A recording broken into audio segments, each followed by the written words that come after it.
దేవుని పరిశుద్ధ నామానికి మహిమ కలుగును గాక. నీతిమంతులే, యథార్థవంతులే, న్యాయవంతులే,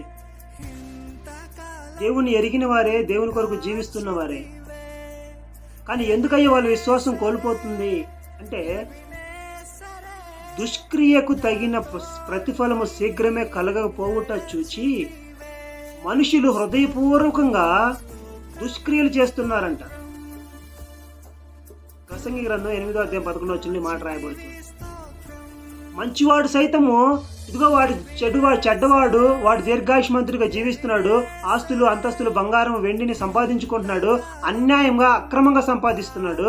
అదిగో నేను ఇలా నీతిగా యథార్థంగా ఉన్నాను కనుకనే నా జీవితం ఇలా ఉన్నది అని తను నీతిమంతుడు సైతము దుష్క్రియలు లేదా పాపపు కార్యములు చెడు పనులు చేయటానికి హృదయం త్రిప్పుకుంటున్నాడు. దేవుడు అంటున్నాడు కదా, వెర్రివారులారా, దుష్క్రియకు తగిన ప్రతిఫలం శీఘ్రమే కలగట్లేదని హృదయపూర్వకంగా పాపం చేయడానికి నువ్వు నమ్ముకుంటున్నావా? ఇది నీ ఒక రోజు నీకు పనికిరాదు, ఉగ్రత దినమందు నీ ఆస్తి అక్కరకు రాదు అని దేవుడు సెలవిస్తూ ఉన్నాడు. నువ్వు ఎంత సంపాదించినను ఇక్కడ వదిలిపెట్టాల్సిందే, నువ్వు ఏమి చేసినా ఇక్కడ విడిచిపెట్టాల్సిందే.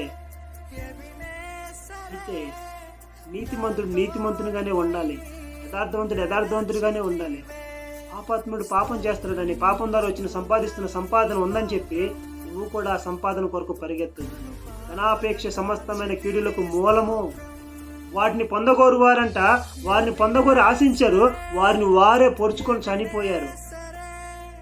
ఈ రీతిగా నా జీవితంలో నువ్వు పక్కన వారిని చూడొద్దు, విశ్వాసమున కర్త దాన్ని కొనసాగించే క్రీస్తు వైపు నువ్వు చూస్తూ, యేసుక్రీస్తు వారు ఏం చెప్పాడు? ఈ లోకంలో ధనమును సంపాదించుకోవద్దు, ఆ ధనము చిమ్మటి కొట్టుతుంది, దొంగల పాలవుతుంది. కానీ నువ్వు పరలోకంలో ధనము సంపాదించుకో, అక్కడ ఘనత మహిమని కలుగుతుంది. ఇక్కడ లోకం కోసం నువ్వు ప్రయత్నపడుతున్నావా? ఆత్మీయ జీవితంలో నువ్వు పరలోకంలో ధనము సంపాదించుకోవడానికి ఇష్టపడు. ఓకే, వాళ్ళు వీళ్ళు చేస్తున్నారని వాళ్ళ వైపు వీళ్ళ వైపు చూసి నీ విశ్వాసాన్ని పోగొట్టుకోవద్దు. కుదిరితే నీ చేతనైతే వారిని కూడా దేవుని మాటలు పంచి, నీ ప్రేమను పంచి వారి హృదయాలను కూడా దేవుని వైపు త్రిప్పు.